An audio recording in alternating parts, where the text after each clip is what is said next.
Oi pessoal, eu sou o Mauro e hoje eu vou falar para vocês um pouco sobre paternidade socioafetiva, baseado na repercussão que teve aí em razão do inventário de Hans Stern, que é o proprietário da H. Stern, uma grande loja de joalheria brasileira, e dois filhos biológicos, supostamente filhos biológicos de Hans Stern, ingressaram com a ação judicial para tentar dar uma mordida nessa herança aí. Bom, paternidade socioafetiva. Para a gente entender um pouco isso, eu tenho que voltar por que existe, por que o direito se adapta. E essa paternidade socioafetiva, ela não tem nenhum precedente legal, uma legislação que ampare esse tipo de paternidade. Mas os julgadores, os juízes, eles têm uma sensibilidade de entender que algumas coisas vão mudando conforme os costumes. O direito ele é baseado nos costumes.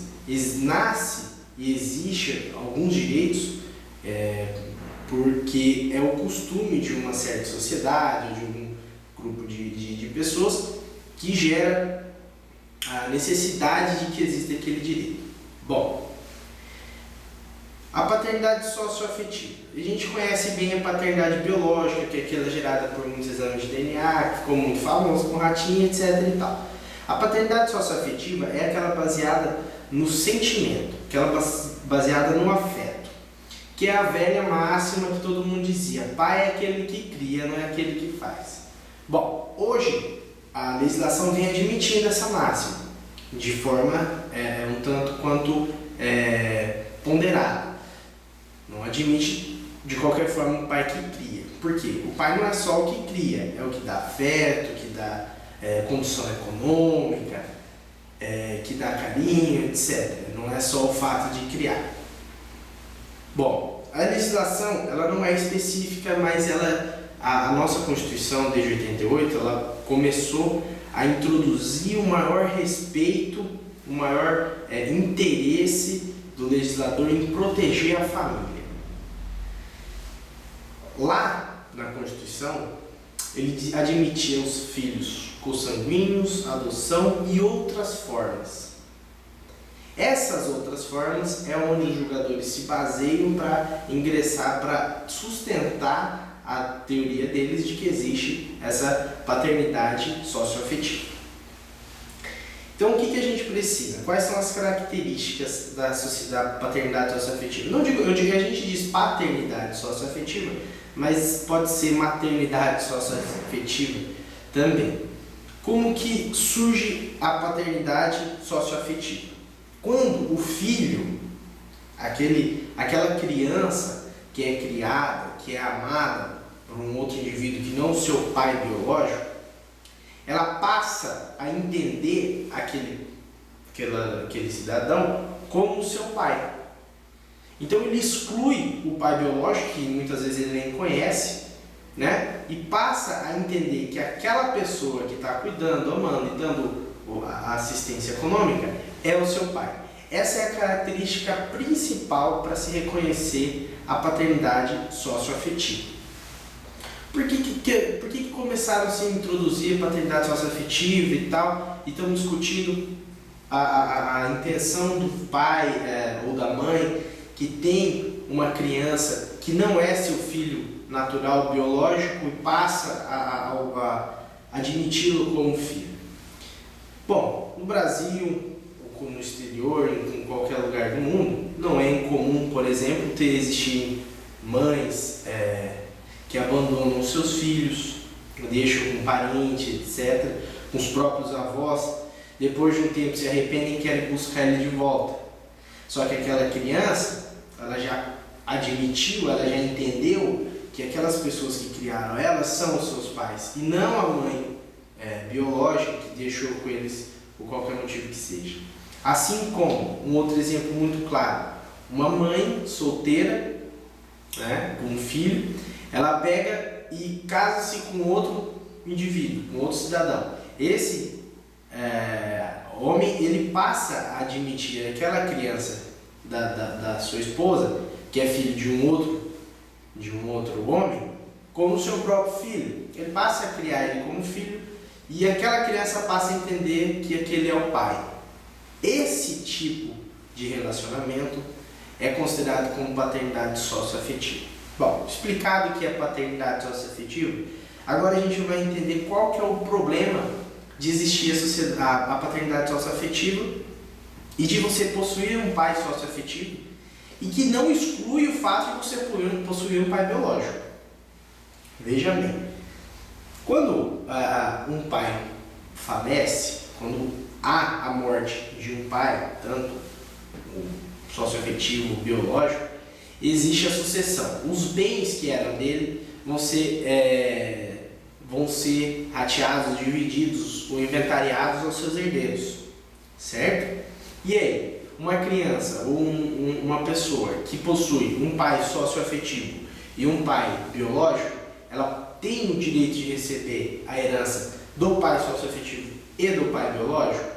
Esse é o grande problema e é o que até hoje não conseguiu ter uma decisão no Brasil que abrisse precedentes. A jurisprudência, em alguns casos, ela entende o seguinte: a criança foi criada pelo pai, que é socioafetivo, deu a educação, deu amor, deu afeto. Quando ela se torna adulta, ela descobre que aquele homem não era o pai dela e ela tem a intenção de descobrir quem é o pai biológico. Existe problema nisso? Não existe, até porque a paternidade, o reconhecimento da paternidade é um direito, ele é imprescritível e é um direito de todo cidadão saber quem é o seu pai biológico. Aquele indivíduo, ele pode buscar o pai biológico? Pode. Alguns julgados já dizem que alguns juízes já entendem que quando aquele indivíduo passa a intentar uma ação de reconhecimento de paternidade em razão de um pai biológico, ele possuindo um pai socioafetivo, alguns julgados entendem que ele abriu mão do pai socioafetivo, certo? Para agregar a vida dele à paternidade biológica. Alguns entendem assim. Outros entendem que não, que a paternidade socioafetiva ela permanece, porque o entendimento é que a criança, o indivíduo com o pai socioafetivo, ele tem uma relação de pai. Com o outro é uma mera curiosidade e ele quer apenas conhecer. Mas o grande problema realmente é na herança, é no caso de sucessão. E o caso dessa empresa H. Stern, do Hans Stern, é a busca desses dois supostos filhos pela herança dessa empresa que é muito grande. Bom, veja bem.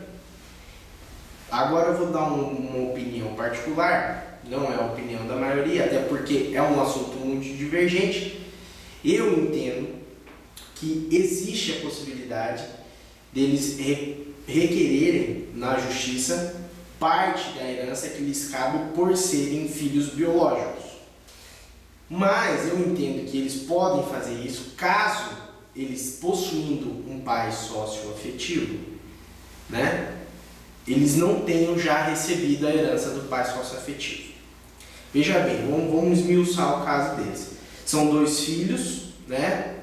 O Hans Stern faleceu, eles descobriram que podem ser filhos biológicos dele, mas já possuíam um pai socioafetivo, né? Então, eles estão no meio, tem um pai biológico e um pai socioafetivo. Eles estão abrindo mão da paternidade socioafetiva para buscar a paternidade biológica. É possível? É. Eles têm o direito de requerer a paternidade? Tem. Agora, particularmente eu entendo, porque a legislação brasileira, ela tem a intenção, ela tem o dever e a intenção e promove isso nas pessoas, nos seus administrados, a proteção da família. Então criou-se, e os juízes têm entendido na paternidade socioafetiva, a intenção de proteger aquela criança, aquele indivíduo, por não ter um pai biológico ou por não ter uma maternidade biológica e ter um pai socioafetivo. E transformar esse pai socioafetivo em um pai legitimado. Isso é a intenção básica. Então, essa intenção da legislação não é a mesma intenção que as pessoas geralmente têm, que seria a busca dessas duas heranças. Esses meninos, essas pessoas que são supostos filhos do H externo, eles estão buscando a paternidade em razão de interesses econômicos e não interesses sociais. E a busca deles pode ser validada, no meu entendimento, caso eles não tenham já entrado na sucessão do pai socioafetivo. Por quê? Entrando, no meu entendimento, gente, veja bem, na busca da paternidade, quando ele entra na herança do pai socioafetivo, ele já abriu mão da paternidade biológica. Ele já está recebendo a parte sucessiva daquele pai. Ele já está dando uma continuidade aos bens, ao patrimônio do pai dele. A sucessão, ela foi criada com o intuito de que os bens do falecido, ele vá para os seus herdeiros para que haja uma continuidade econômica daqueles bens. Então, eu entendo que a sucessão de dois pais diferentes traria uma desproporcionalidade na função da sucessão hereditária. Então, caso eles já tenham sido herdeiros do pai socioafetivo, eu entendo que eles não podem ser herdeiros do pai biológico. Mas é um caso muito interessante, vai ser julgado agora pelas nossas cortes, vamos ver qual que vai ser o julgado, talvez a gente faça um outro vídeo. Eu espero que eu tenha sido claro, que vocês tenham entendido bem. Até a próxima.